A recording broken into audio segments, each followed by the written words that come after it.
لا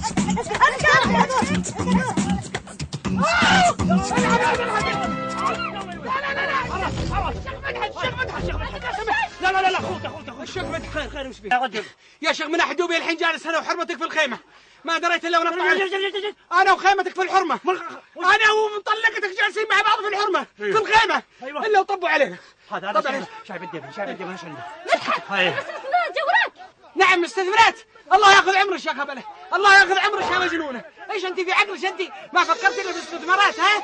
وما فكرتي في اخوش؟ قسم ما حد جاب مصايب غيرك انت. انا اللي ما جبت مصايب قسم بالله، انا من تحت راسك انت.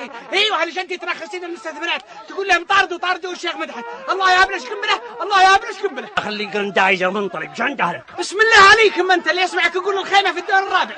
ايش عندي؟ اطلع. الشيخ وضح خرط المسبحه، عرف عن الصك، انفضحنا من الالف الى الياء، فانقذونا غيثونا غاثكم الله. مدحت قلت لهم على صك العساب.